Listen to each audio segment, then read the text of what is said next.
Sebuah truk yang dikabarkan milik TNI terbakar di Jalan Tol Surabaya-Malang, tepatnya di Desa Winong, Kecamatan Gempol, Kabupaten Pasuruan, pada Senin 5 Mei 2025 malam. Belum diketahui pasti penyebab kebakaran truk tersebut, namun kebakaran itu membuat warga setempat geger, karena banyak ledakan yang muncul akibat insiden terbakarnya truk itu. Bahkan sebagian warga Winong sempat menduga ledakan itu muncul dari kebakaran yang melanda sebuah pabrik di sekitar pemukiman warga. Namun saat dicek ternyata ledakan itu muncul dari arah truk yang terbakar di tol.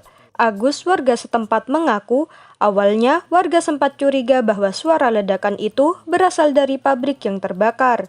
Dan setelah warga keluar rumah ternyata itu suara dari arah tol. Dari kejauhan terlihat kendaraan terbakar dan mengeluarkan suara ledakan. Menurutnya, suara ledakan itu muncul berkali-kali, seperti petasan yang meledak. Dari informasi yang diterima, untuk sementara jalan tol baik dari arah Surabaya ataupun Malang ditutup sementara untuk mengantisipasi kejadian yang tidak diinginkan. Sementara itu, Kadis Penat menjelaskan terkait kronologi insiden terbakarnya truk TNI AD di Tol Gempol. Kadis Penat mengatakan bahwa peristiwa yang terjadi di ruas tol Gempol Pandaan kilometer 774 pada Senin malam 5 Mei 2025 merupakan bagian dari kegiatan pergeseran pasukan yang baru saja kembali dari penugasan di Papua. Setibanya di Surabaya melalui jalur laut dan bersandar di pelabuhan, pasukan melanjutkan perjalanan darat menuju home base mereka di Jember.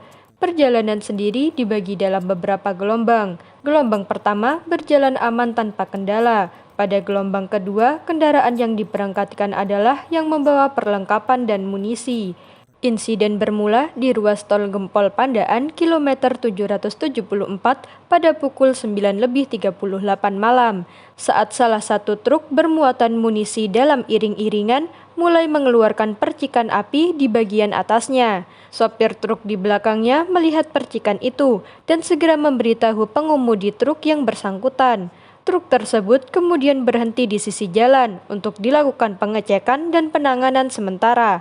Saat proses pengecekan itulah muncul letupan kecil yang kemudian merembet dan membesar.